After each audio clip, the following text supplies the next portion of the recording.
Good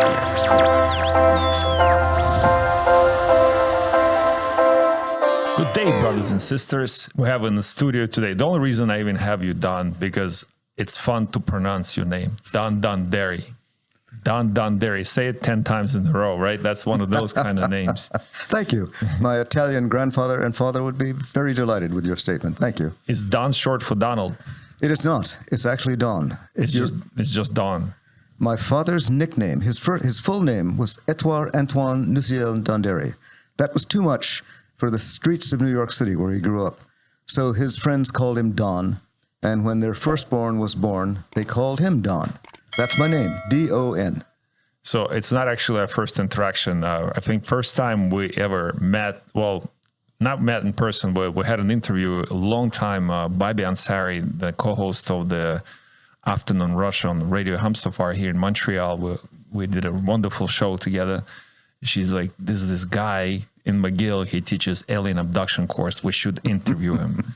And this is, such interesting subject. Start looking into you, and you actually a member of academia who wrote books and research into this. So you're not just a, YouTube warrior doing researches and doing this in your spare time. This is somehow your life achievement.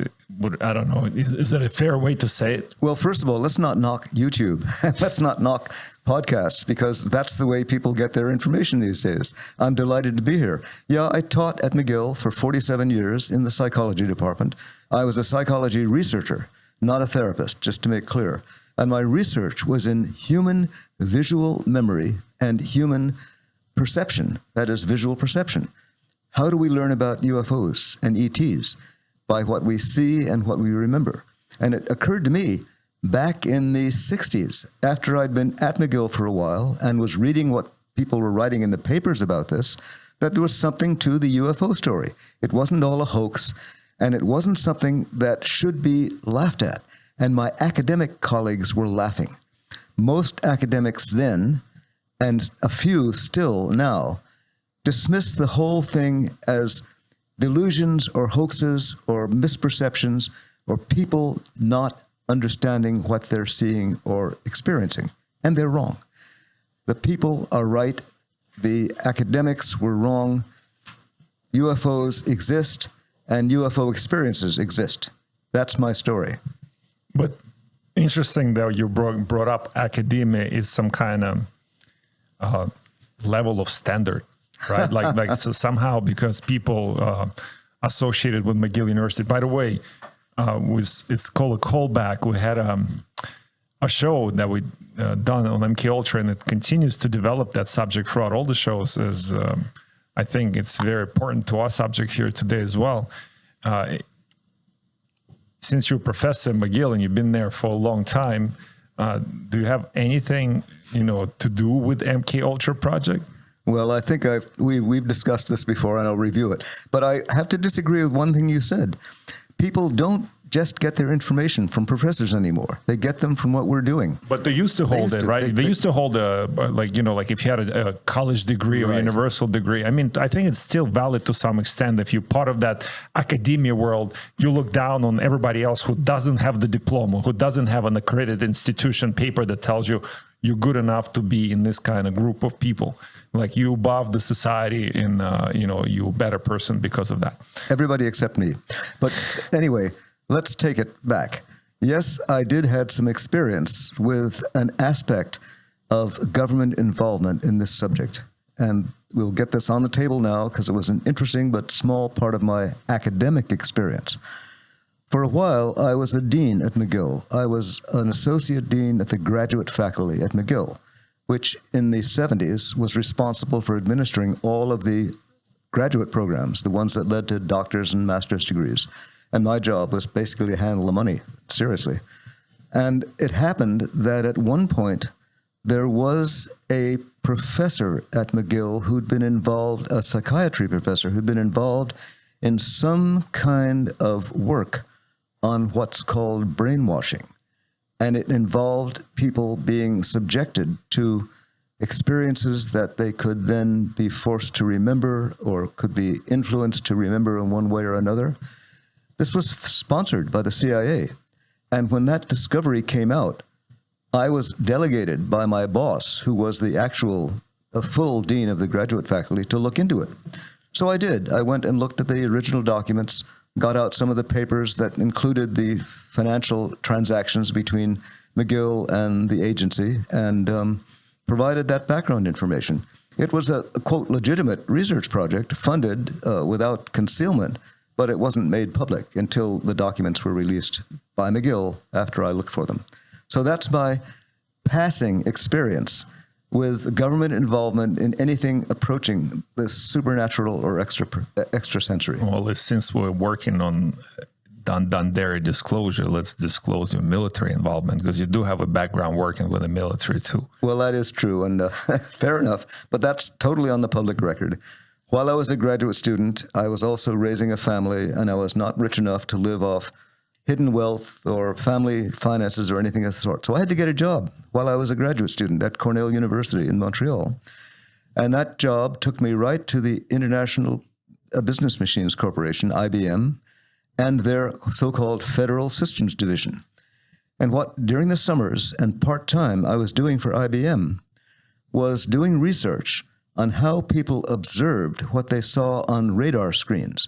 And where were those radar screens? On American U-2s flying over Russia. And what were they looking for? Aircraft on Russian airfields. And what was I doing? I was studying how people learned and retained the information they saw on those screens. And then I ended up doing research on the same subject. And that was all paid for by IBM, but I had secret clearance at the time, provided of necessity so that I could do that work. So I was involved in a secret government research project on reconnaissance, aerial reconnaissance of the Soviet Union at the time.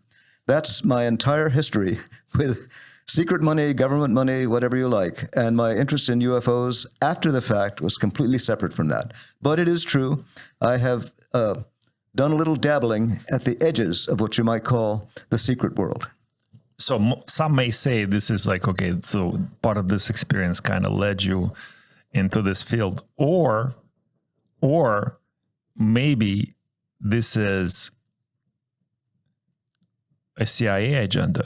Like, I don't really know. Now we're talking conspiracy theory, Alex, and I'm not sure we want to go there. Well, we need to question this because, you know, like people, they're going to be watching the show. They're going to say, well, he's just another show. But hopefully, you know, the subject that you're not the only one that we have here on the show that talks about this subject. So it's good to have a member of academia. That's why I brought up McGill in the first place, because this is not just a conspiratorial in the way like academic world researches that too, not widely, and it's ridiculed, although with disclosure lately. And I think recently they had a hearing where they put in the mechanism or advised for the military and the pilots, civil pilots in general, to report now their experiences, UFO experiences or UAP experiences or whatever the other, you know, acronym that they use now. Because before, beyond being ridiculed, you were also maybe penalized for reporting things like this. Oh, absolutely. That's completely true. The academic world had no place for UFOs before 2017. And that was the year that these videos came out from the U.S. Navy, where Navy pilots basically chased but were outrun by UFOs, which they tried to catch.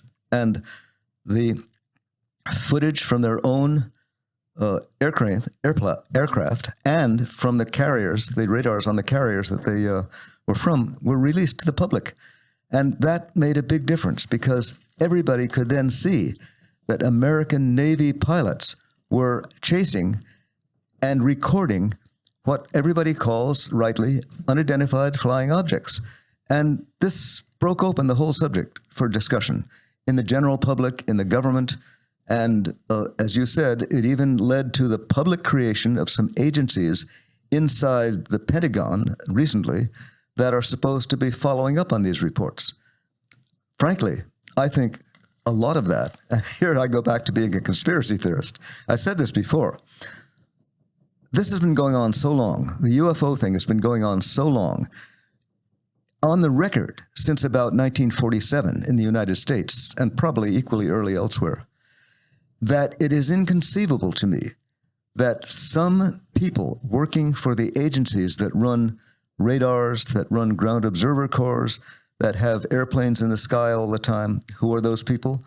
In one country anyway, the U.S. military, and other countries, their militaries, wouldn't be aware of this phenomenon and haven't been aware of it for many years. So the one thing I can say as a conspiracy theorist, if you like, is that I think government knowledge of these phenomena goes way, way back, long before 2017. But it all became public in 2017 when these radar clips and infrared clips were released to the public. And nobody's quite clear on how that happened. I think it was done surreptitiously, as a matter of fact. These clips were downloaded from the servers, from the computer servers on the carriers, carried on little USB ports to private computers and uploaded from there. You're referring to like Tic Tac Toe UFO and the other one. What's the other one? Tic Tac Toe and Fleur. Fleur. Yes. Poseidon, did you see those videos? Which videos? I'm sorry. Tic Tac Toe UFO video. No. Look it up really quick because this is public. The reason why I want you to look at it, like, is if you never have seen it, tell me what you see. It's, to me, tell the truth, unless like it's somehow analyzed and you have more to the story. When I'm looking at this, I don't know what I'm looking at. It makes no sense to me. Like I still need to have pilot's testimony and some kind of experts analytics of this video because I don't see it. I don't see it for myself because I don't have a background. So I still have to rely on some other source to tell me what I'm looking at. Well, you got two sources right away. One of them is David Fravor, and the other is Alex Dietrich. Despite his first name, it's a lady. Alex Dietrich, and U.S. Navy fighter pilot. And David Fravor, another U.S. Navy fighter pilot. They both were sent up to chase these things. They both saw what their infrared recorders recorded, and they both said that these things were objects that they flew from sea level to 40, 50,000 feet in a play flash. This video? Can you show us the video? We can probably watch it right now. Oh, great. Okay. Watch. I took off the volume though. Yeah, it's fine. It's fine. We don't need volume. We can just watch. I just want to see the video because, like, yeah. There we go. Like, there we go. How do I know what I'm looking at? Like, I know obviously it's water on the bottom. There's something moving rather fast. I have no reference how fast it's moving. I don't know. I don't even know what I'm looking from. And that's the Tic Tac Toe video, right? Or is it the same one? I can't recall which is which. Doesn't matter. But that's the videos we refer to, right? Yeah, that's right. That's right. But Poseidon, what are you looking at? Like, if you have to, like, that's your first time seeing this. Can you wholeheartedly tell me, is it just a regular spectator? Are you looking at a UFO? I have no idea what I just looked at. I have to rewatch that numerous times. And that's what I'm referring to. Like, even the evidence that we possess now with this, it still has to rely on some other source. And obviously, like a military personnel or a civil pilot, even they're pretty good witness, but it's still a secondary source of information. Let me remind you what my business is. My business is to study human visual perception and memory. Perfect. And what my business has told me is that the 75 or 80 years of evidence that's been collected by people both looking at things in the sky and recording them on either video or photographically are real because the human memory is accurate enough to allow people to report accurately what they've seen. And human instruments, photography, video, cinema, are accurate enough to accurately record things that can be seen in the world around us. And all of those sources of information have been providing us with what's called the UFO evidence since at least 1944. So this is not new. What's new is that since 2017, the stuff got on the front page of the New York Times, the Washington Post, on videos that everybody has seen. It's just finally, if you like, come alive in public consciousness. There we go. There we go. This looks a little bit more like something. That looks suspicious. That looks. Thank you, Sweden. That's very good. You're catching up on this. But I think, like here, because you're looking at from apparently through instruments of the fighter jet, right? Yeah, So right. that like it gives you some information there that I don't perceive that meaningful to me, but an expert may look at it as like, oh, it's moving really fast, or at such angles, or whatever it is. Well, Alex, Well, the look, experts. Sorry. Obviously, the technology on of the fighter jet picked something up. That's definitely something because it highlighted it. So the instruments. I know this from the movie Top Gun, especially the newest one. No, it's a joke. I'm just No, but good. Go ahead. Go ahead. No, but you could tell it picked something up that's flying through the sky, and these are clouds that it's moving through. So obviously, it's something. I don't know what it is, but it does. It doesn't look like an airplane. Yeah, that's not an airplane. It's very suspicious. It doesn't look like a bird either. It doesn't. Look, you guys are sounding exactly like you've seen this stuff for the first time. But Even though I'm it's telling not. you, even though it's not, even though I'm telling you, people have been recording this stuff, not on infrared like this, and not from jet fighter cameras that are being released a couple of weeks after they're photographed, but they've been recording this stuff for 75 or 80 years. And the records, that there are shelves and shelves of books written by people who've studied UFOs over that time, containing endless accounts of people's observations, endless photographs, mostly because video wasn't widely spread in those days, among photographs from people who've recorded them. It's not new. The observations are not new. It might be new circa 1944, 1945, and that's even debatable. But certainly at that point, the stuff began being recorded and being documented by people interested in it, and these are not fools. Well, I think there's records that go back in time of any kind of aerial phenomena. Even like if you look at like spiritual paintings, like when they paint some kind of accounts, or even like war accounts of certain kind, they do picture some kind of phenomena in the sky. There's few of those accounts that we have, and if people watch things like Ancient Aliens, they have episodes and episodes and stuff like this. I mean, we're not going to talk about that now, but there's definitely more evidence than just more recent recorded history. Why it's important to us, because it's something that we can see visually. Like I had an experience. I saw a UFO when I was maybe 10, 11 years old. I can only tell you about it, but now people can pull it up, or take the phone out and maybe take a picture of it, or take a video. It may not come out, or it may not be really good, but there's some kind of source of information. Now, I must tell you, again, being a devil's advocate, I do movies. I play aliens in the movies on top of that. It's true. And I know how the movies make, and they make things look real, right? Even though I know it's all make-believe and fake. Another point, how do we know what we're looking at is not some kind of, trick of the, trade, some kind of entertainment trick. Why would the U.S. Navy be pulling an entertainment trick on you? Why would MK Ultra? Well, why would basically 75 or 80 years of multiple human individuals organized into private research groups, usually scorned and dismissed by government spokespeople who are recording and documenting this data, not be believable? Mm-hmm. You either think that the whole thing, and this goes to conspiracy theories, which are not good for anybody. You either think the whole thing is a conspiracy theory launched by people who have some either personal or financial interest in persuading other people that aliens exist, or you take seriously the multiple scores of accounts of individuals separately recorded, not communicating in groups, that show or describe these objects, plus the many independent video photographic sources that have been collected over the years. Against that, you have to put the fact that it is well known and reported in my books, because it's not new, that for years, since about 1947, right through until 2017, at least the U.S. government very actively debunked this entire business and tried to dismiss it as delusions, or as fake balloons, information. clouds, whatever. Yeah.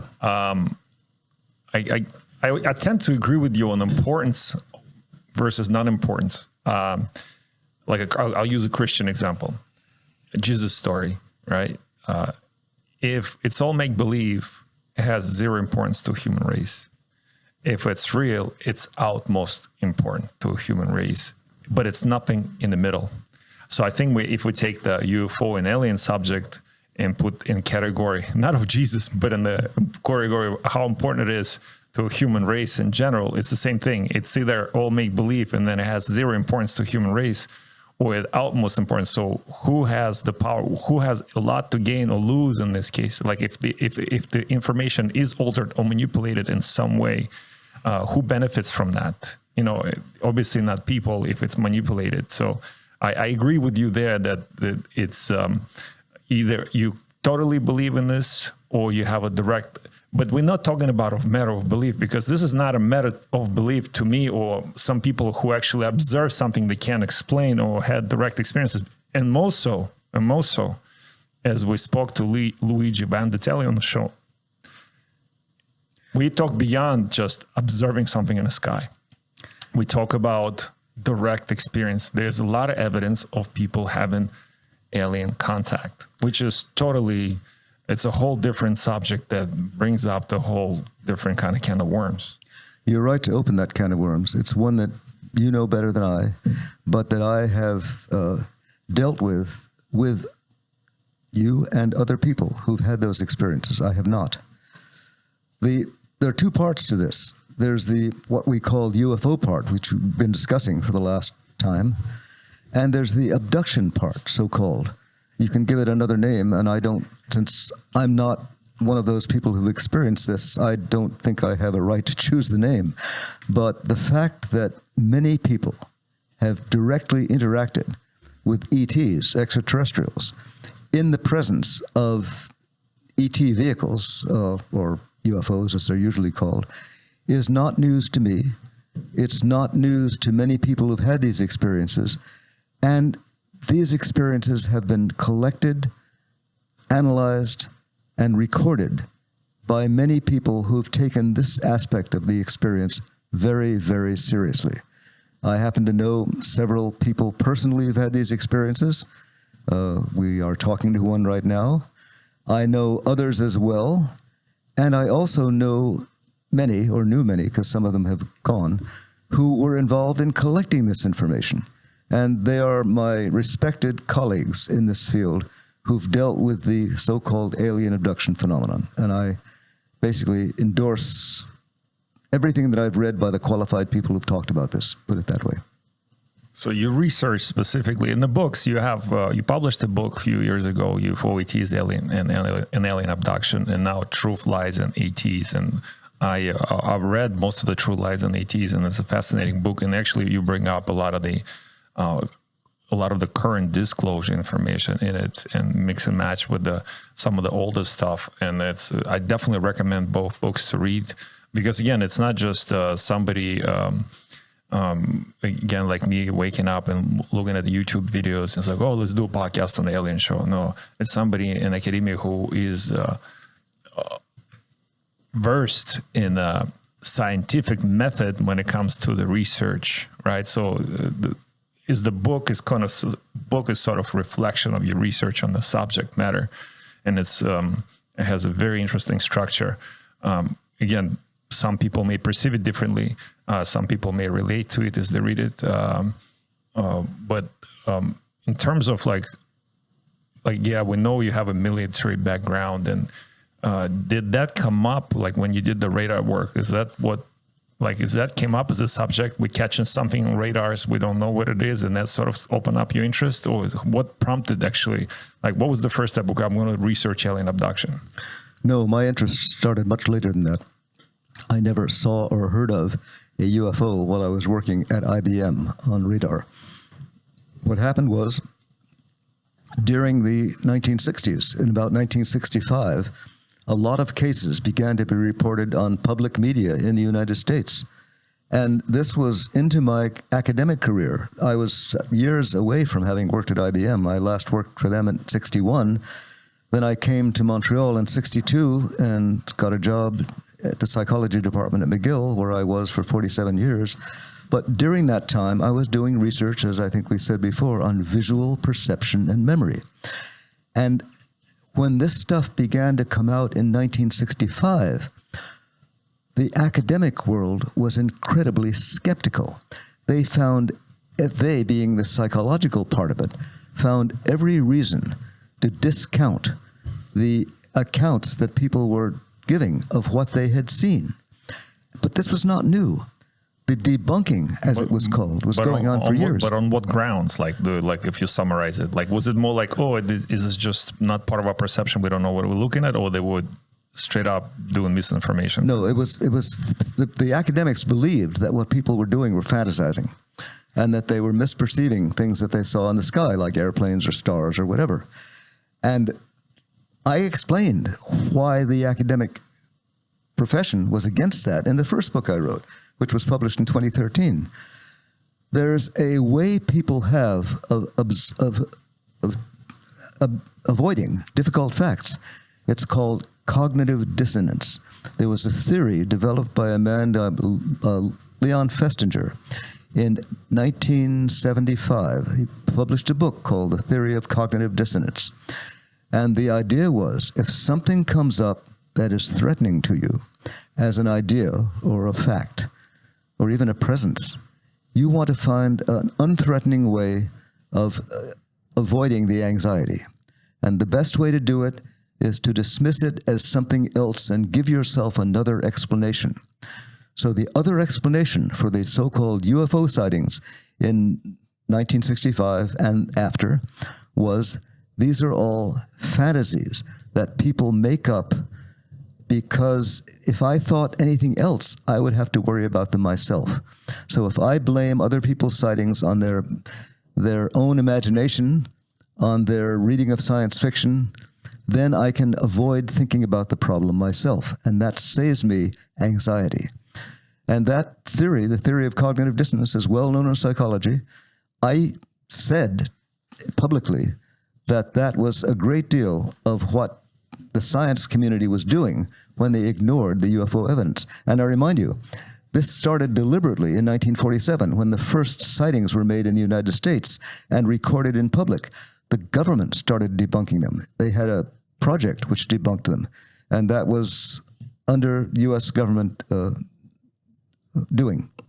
What was the first sighting in 47? Was the Roswell? Well, the famous Roswell, there were two sightings. The famous one, the first one, was just before Roswell. It was in, I believe, June 1947, and it was a guy named, God, what the heck was his name? Sorry. His name escapes me right now. Kenneth Arnold. Kenneth Arnold was flying across the Cascade Mountains in a private plane. He was a private pilot, and he saw 9 fluctuating silvery objects flying between one mountain and another. And he landed, and he talked about it to people he saw when he landed, and they said some of them had seen similar things. And then he landed again after refueling, and at the second time, he was confronted by reporters who'd heard about his sighting from the first people. The reporters presented the story on the Associated Press in the United States, and some reporter invented the term flying saucer. And so at that point, which was June something, 1947, flying saucers were seen over the Cascade Mountains in Washington State.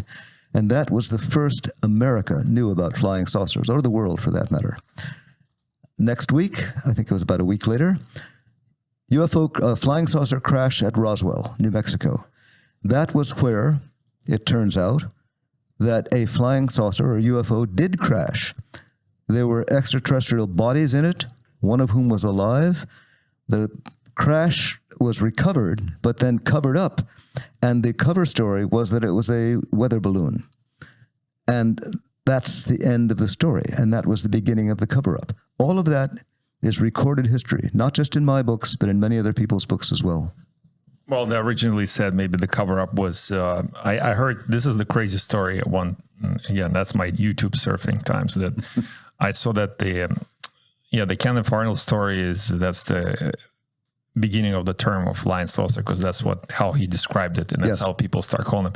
But the Roswell, I heard that was a Soviet project of sort, and that the alien bodies were mutilated humans that were part of some kind of, they were disfigured intentionally, or maybe even handicapped people. Actually, yeah, I think it was a handicapped people were used in this project. So in case if it does fail over United States, that it could be actually perceived or blamed on aliens and stuff like this. But somehow it was a Soviet secret project on some kind of reconnaissance technology, etc.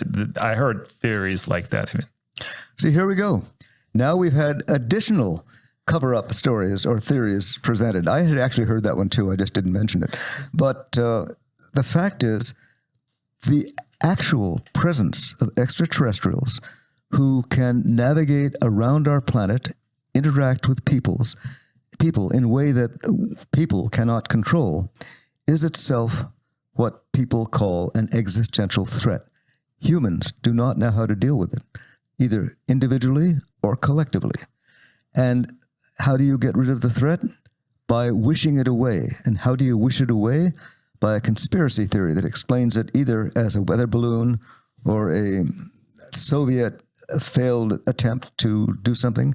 Again, people talk about the fact that at the end of World War II, the Germans were trying to invent better airplanes, and they looked sort of like flying saucers, but they didn't work. So we have all sorts of ways to cover up things we don't really want to believe. And the cover-ups, the psychological cover-ups, were aided and abetted by an actual government cover-up program starting in about 1947. And this cover-up program has been well documented many times. What was the name of that program again? Well, it started out as Project Blue Book. Blue Book, yeah, but then it became Project Grudge, and then Project Sign. And all of these were based at the Wright-Patterson Air Force Base in Dayton, Ohio, as efforts to provide a explanation, in quotes, for the UFO sightings that continued from around 1947 and continue to this day. Can I? Yes. I would just like to. Is it okay if I give my opinion on? Yeah, on of something? course. I think just based off of the vastness of the galaxy and the universe, and statistically, if you look at it, there's no way that there aren't any other beings in our galaxy alone. I think there are 200 billion stars, with each star having planets orbiting around them. Each of these stars. So I think 500 years ago, we didn't even know North America existed. You know what I mean? So what's to say? It just, if you take into consideration just our galaxy alone, it's impossible that there aren't. That's the way I see it. Now the proof is a different story. I just think if you take numbers wise and statistically wise, there's no way. Here, I'll be devil's advocate on this. You know, so there's the 500-year history of North America is also sort of not very accurate. You and me were taught in school that the Europeans didn't know of North America existing, which is not true either. Now there's a lot of evidence come out that even people from Middle East, like 600 BC in Babylon times, traveled to the Americas to escape Babylonian invasion of Middle East. So but what I'm trying to say with that is that knowledge, at the time in BC, it was discovered in North America, but it was forgotten after that. Right? That's what I mean. So the information itself, that's what I mean. The way we perceive information, I think that's why Professor Donderi can really put it interesting on the shelf. So and now to counter the universal argument, there are people who are creationists, or flat earthers, that will tell you that stars and galaxies don't exist. It's just firmament, and stars are projections, and they are plasma objects, including the moon and all that. And so there's argument for that. So they'll say the alien phenomena and alien abduction phenomena is demonic, right? So there's this whole thing that's going on. Now, I'm not here to decipher what it is. The evidence still exists that there's something that is not kosher going on. Like, and I think the interesting question is cognitive dissonance. Like you're right, Poseidon, that there's something's there 100%. Like either way you look at this object, either look from the perspective of the way we taught, or even from creationist perspective, phenomenon still exists. You cannot discount people that actually have, either, encounters by observing it, or actually having the firsthand, experiences where they are abducted or observe aliens within close proximity. Those people 100% exist. What do they call encounters of the first, second, third kind, or fourth kind as well. And also there are professors. There was a doctor, what was his name? He passed away, that would remove the objects, implants. Friedman, is it Friedman? Well, among others, Stanton Friedman, who was a friend of mine, the late Stanton Friedman, yeah. He wasn't an MD, but other people have done that, yeah. So there's actually primary evidence like this of something that were implanted into people and removed, and they couldn't actually even decipher the makeup of the objects that were implanted into those people. In terms of like aliens, in terms of your research, what did you come across? By the way, really interesting in terms of like evidence that received, like pilots. Pilot working for national defense, he could still be part of some kind of program where he's a disinformation agent. But we have people like Paul Hellyer, right? Late Paul Hellyer, who was a national defense, what was it, Minister of National Defense, right, of Canada. That's correct. Who spoke widely and extensively about all of the UFO, subject, specifically in relation to the Earth and North America and Canada. He even mentioned types of aliens that exist and that the government has contacts with. In your research, like how much did you come across that? Were you friends with Paul Hellyer? Actually, yes. I knew Paul Hellyer. I wasn't friends with him. I was acquainted with him. I went to lunch with him once with our mutual friend Luigi Venditelli years ago when he came to Montreal to give a talk. Here's my problem. My problem is that I only know what I read in open sources. I have no confidential sources. I am not a government agent. I stopped working for any government agency years ago, and I have never been in contact with people who know, obviously, much more than I do. Why do I say that?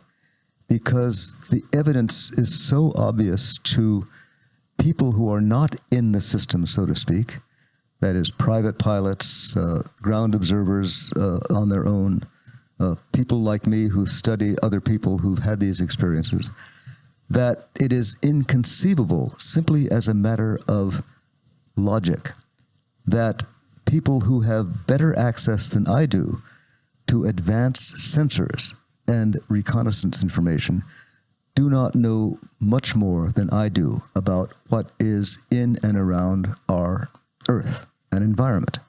And as far as Poseidon's point about the fact that, there are many, most likely many hundreds of thousands of inhabited places in the universe, as a corollary of the fact that some of those people have come here with their advanced technologies to look at us, is perfectly reasonable assumption. But the evidence that there are uninhabited other planets is corollary to the evidence that we're experiencing the presence of extraterrestrial vehicles with extraterrestrial crews intervening in human life on Earth.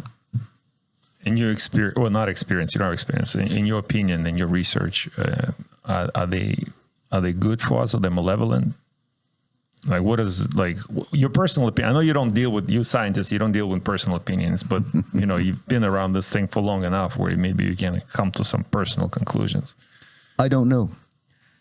That's my conclusion. This is what I do know.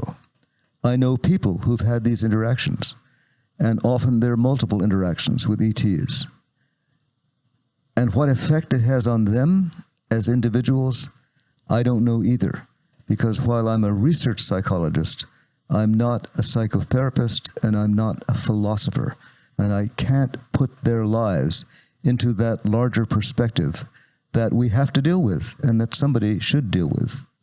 How are we as a species going to interact with another species that manages to control us the same way that we control the other species on Earth?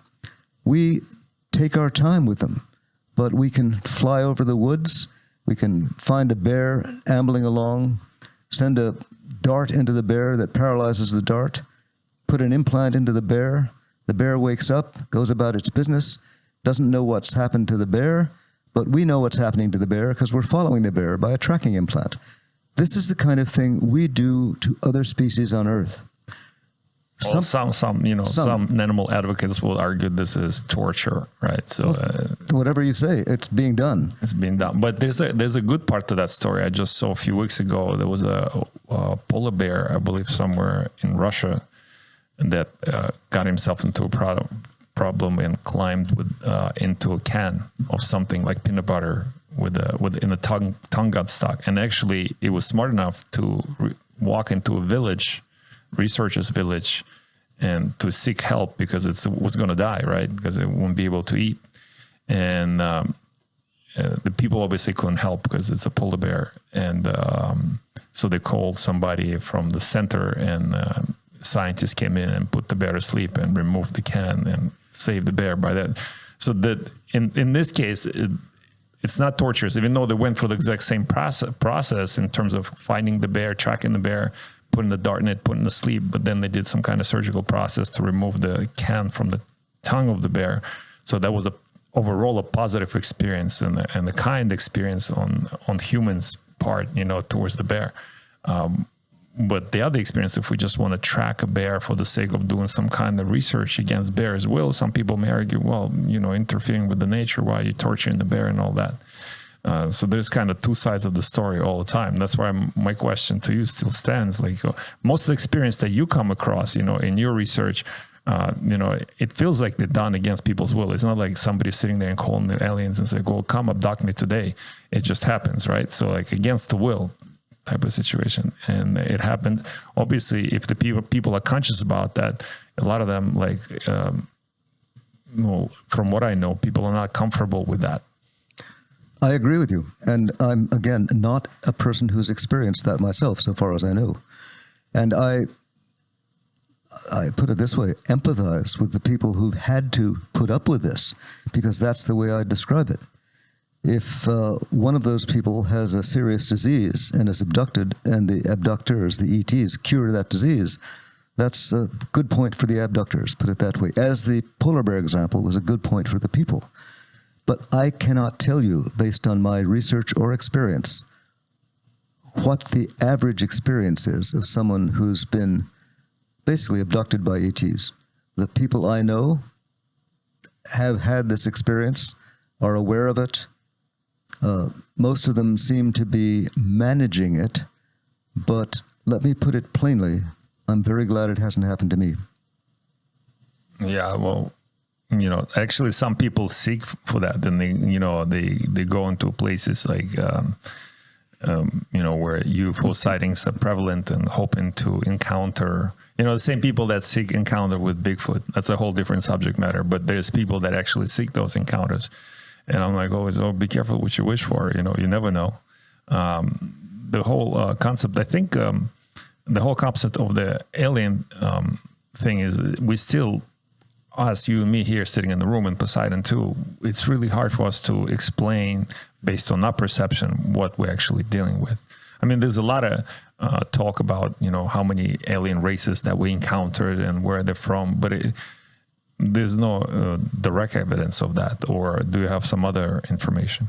I have not any other information. I'm as unskilled on that topic as anyone is, possibly more so. I don't have a case to make for anything about one or more ET races, and I don't know, other than the fact that their interference is not voluntary with us, what it's going to amount to. I'm worried about it. Poseidon, have you ever been abducted? Negative. negative? Like, what would you do if you ever experienced like? Oh, if I was ever abducted? Oh, Well, if you encountered an alien, what would be your personally, I first? think like you know how we dart the bear and it goes to sleep. Yeah. I wouldn't accept that. I'm built a little bit differently, therefore I wouldn't be subdued and put to sleep and experimented on. But that's just me. There are people that are very differently. I don't know what to answer to that. But I did want to say that I think that it exists. So I've been reading a lot about lately about the colonists and the Spanish conquistadors and everything. Yes. So the way it worked for the Spanish Inquisition, let's say, is these were pirates that were sanctioned by the Spanish Empire to go out and seek more land and resources and different stuff. They didn't know of the existence yet of North America, right, at that time, or the information was lost. So maybe these encounters that we're getting, these UFOs, they're just, again, kind of like the pirate version of these other races that are sanctioned by, I don't know, these galactic empires, and they're landing on us by mistake. This is why we're having these weird encounters, and they're trying to stay, We actually have a scientific argument to that, because like what's the zero type civilization, first type civilization, second. Apparently, like, to be able to stellar travel, you need to be like at least, what is it, the first type civilization to reach some kind of. I'm out of this argument. I don't know. You don't know. So there's you're talking about the 7 stages of a civilization, right? Yeah, like with zero type civilization. So like, well, we're at 0.7 now. I've watched videos on this. Right now, humanity is at 0.7. Being at step 1 is just being able to control entirely your own every planetary resource that you have, and every planet in the solar system. So we're a little bit far away from interstellar. In type 2, you actually control the sun, right, or have a resource of the sun. Is that type 2 civilization? I don't remember exactly. Look, we can't even control ourselves as a species. Oh no, yeah, including our own resources. We don't live in balance with our own selves, let alone our environment. And that's the good point. What if all of this is just one big experiment? Like we brought up animal experiments that even could be not necessarily malevolent. They could be for the benefit of us that are happening. Another example, like if the bird gets caught in the net, it's uncomfortable and it's scared, and it never maybe even encountered a human. But human, since the bird, caught, and they catches the bird to release it from the net, the bird's going to go through a frightened experience. That's right. But the intention of the human is to help the bird. And so who knows, maybe it's just one, we're in the lab, like our lab rats. This is kind of still scary because you have no control over your sort of destiny in that sense. You like an animal in the zoo, and that's a scary thought in itself. But going back to your book and the fact that you are actually dealing with disclosure, you were not you, but most of the people like you, and even people that touched up on the subject in academia, were always ridiculed, and oftentimes they were afraid to touch it because they would lose their research grants or not being taken seriously unless you have things like tenure. And even if you do have a tenure, you still want to have some kind of, you want to hold on to your status as the same person, because you would be perceived and labeled as something different. But recently, people looking into it. So there's a theory behind that too, like things like, famine. What's the other one? The war and the COVID, right? We just had, what's the word for that? Pandemic, right? They come in threes. So we technically, we have the war and we have the pandemic, and now we expecting the alien invasion, right? So I'm not expecting alien invasion. I don't think it's going to happen. If it does, I truly believe it'll be some kind of, blue beam type of project where maybe it'll be government driven, but this is just me. But in your opinion, like, what has changed in the past few years in terms of disclosure? Like, why is the government now participating, including all those hearings that we have in the past 5 years, including recently in the last few weeks? I think the answer is they couldn't get away with hiding it anymore. The information became public in 2017. The witnesses, the Navy pilots, were very credible people. They appeared frequently on public media. There was no way to hide this anymore. There is no way to hide this anymore. And we, as a species, deal with these kind of things collectively as best we can. That's why we have governments, international governments, within governments, bureaucracies that deal with our various problems.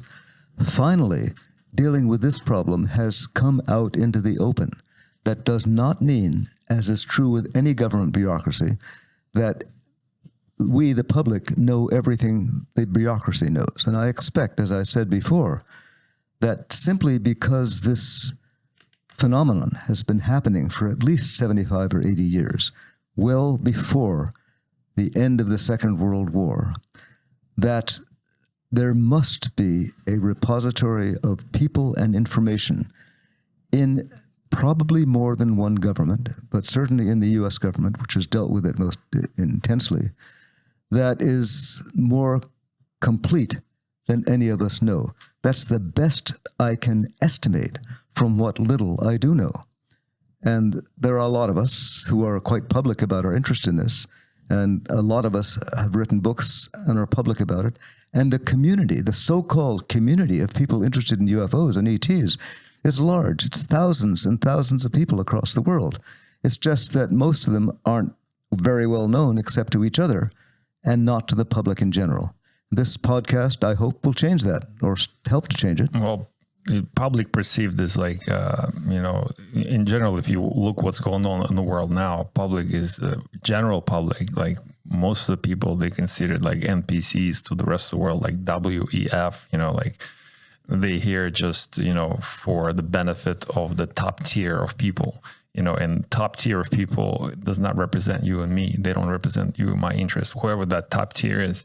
Some people, there's even like conspiratorial evidence that, like people like Quinn and, some of the heads of the ruling class, so to speak, are actually reptilians that disguised as humans, right? You don't have evidence of that, but No, but if they perceive us like that, if they perceive us in a way, sort of like almost like a slave subject or serfs, who knows? Maybe there is something to be said for that. I know this is not something you are familiar with. No.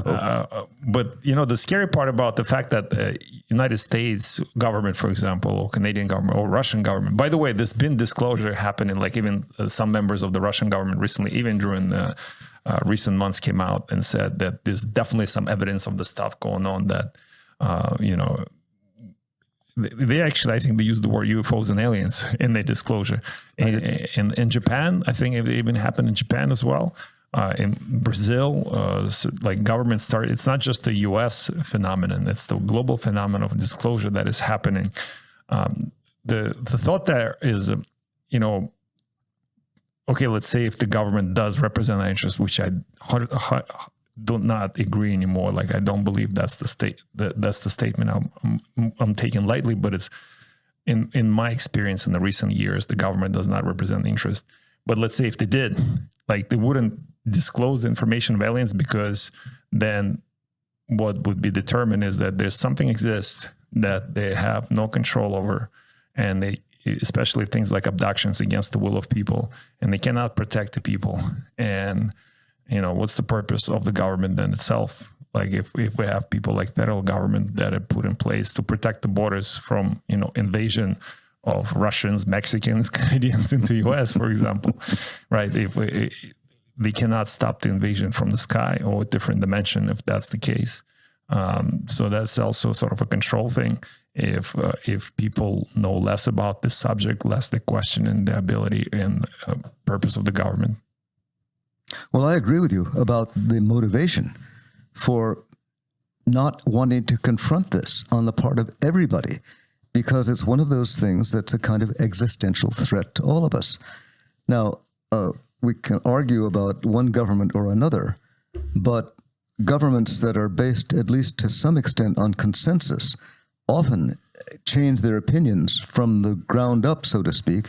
And I think that public change of opinion is happening in the United States, and the Western world, and you just said Russia, which is interesting to hear.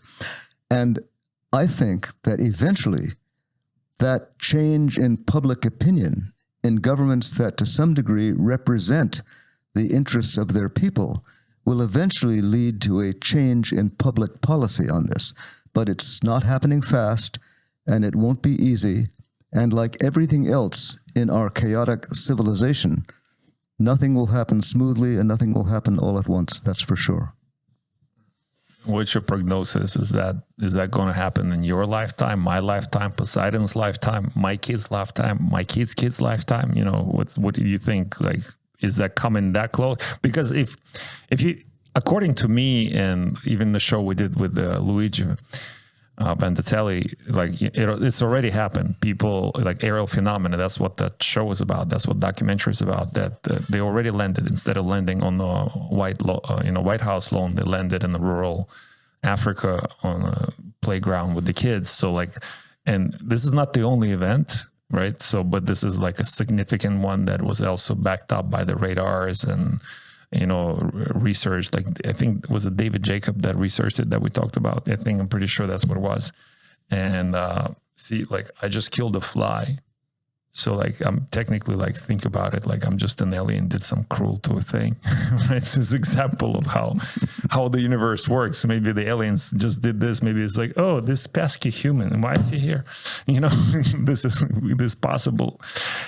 So the idea is like, to me, disclosure happened already, and the aliens already landed because it's also like the way we perceive in our perception of the universe, and you know, I always use that example.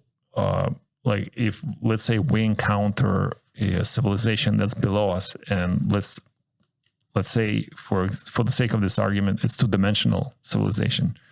So they live on the plane, so they don't have volume. So we can observe them from the top, and we can observe the movement. They cannot, because we have a volume. They can only observe the interaction with the environment. So let's say I throw a ball at them. So what they perceive is interaction. They'll see only a connection of the point. If the ball lands on the surface, they'll only see that one point. They will not see necessarily the whole ball. And if the ball goes through the environment, they'll see just series of circles that go to the maximum radius, and then they minimized again when the ball exits the platform.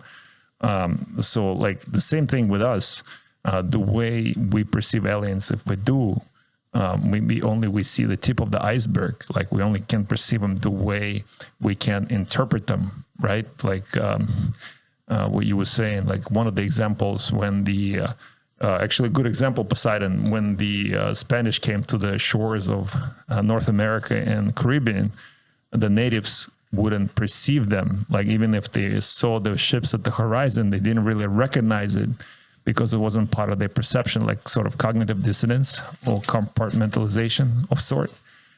So maybe we experiencing that now with the aliens as well. It probably up your alley though, as a perception expert. Well, some of us are perceiving some of what they're doing here. That's all I can say. Your point about there being other aspects of the ETs that we may not be able to perceive is certainly true. For one thing, the evidence recorded by people who've been in contact with ETs makes it clear that they can communicate with us by what we call telepathy, without oral sounds. They can make you understand what they're thinking without talking to you. And that gives them one more dimension of control over us that we don't have over each other or over them. Now, how further that carries in terms of what we perceive or understand about them, I have no idea. And we're in the realm of total speculation here, and my imagination simply cuts out at this point. I can't tell you where it's going next. Okay, let's come back to earthly things. Are you thinking about teaching the class again in McGill? Well, I'm teaching a lecture on, I think it's October 6th, and the title of the lecture, it'll be a virtual lecture, as all of these things are now. The title is something like ET's Presence and Humanity's Future. And it will be roughly discussing the topics we discussed, but it'll only be one lecture for about an hour, and it'll be online, of course, as everything is these days. McGill affiliated lecture. It's a McGill affiliated lecture. It's run by the McGill Community for Lifelong Learning, which is their adult education branch, basically. And how many people are like in your experience, how many people actually outside of the research field or YouTube researchers, how many people actually interested in this, like beyond? Actually, Alex, I expect everybody's interested, more or less, and often less. But I doubt if you'd find an adult in North America who doesn't know what you mean when you say aliens or ETs or UFOs, because everybody's heard about it. That doesn't mean everybody's thinking about it every day, but it's in the background of everybody's knowledge. And that's actually another theory, right? All the stuff that's going on with COVID and war and famine, like it's actually, and you know, it's expensive now, not only just gas expensive, it's expensive to travel by plane, or you have other restrictions beside COVID restrictions and war restrictions and sanctions and all that. It made it really difficult to travel in the last few years. What if all of that is cover up for some kind of alien activity, and that's already happening, right? If you'd like to believe that, you're welcome to, put it that way. You're not, and I like that about you. That's exactly why you're here, because you do not entertain hypothetical. You only deal with the things that you're aware of. Even though, to me, it's still, like even the video that we saw, we still have to rely on secondary sources of information to interpret it. It's like, Alex, with very few exceptions, we all rely on secondary sources of information for everything we do.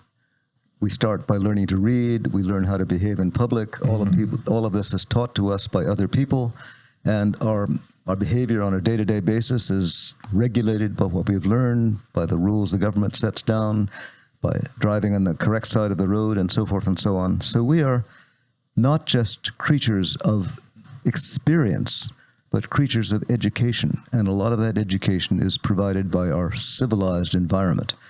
And this piece of what we're talking about is at the moment a small corner of our civilized environment. It probably will become a larger corner of that environment, and how it will work out in the future, goodness only knows. oh, thank you so much. It's been an amazing show. I'm happy to have you here. We're going to have links to your amazing books. It's not a really difficult read. It's a quick read. I read most of the book in like 2 days. But it's very entertaining. It's not because it's a small book, but it sucks you right in and you don't stop reading it. I highly recommend looking into this, and the links, Amazon links, will be posted. And Any more what? Sorry? you have any questions for our guests before we let them go? No? All good? All good. It was a nice episode. It was a nice episode. I like that too. Thank you so much, Don Donderi, for coming here. And yes, please, everybody tune into his lecture. We'll put a link for that. If you have a link for that, we'll put a link for the lecture as well. We'll try to tune in for that. Do you have any last wishes for you? Thank you both. I've enjoyed this immensely, and I hope this experience in all of our lives works out well for us. Perfect. Thank you, brothers and sisters, for tuning in. I'll see you on the next one.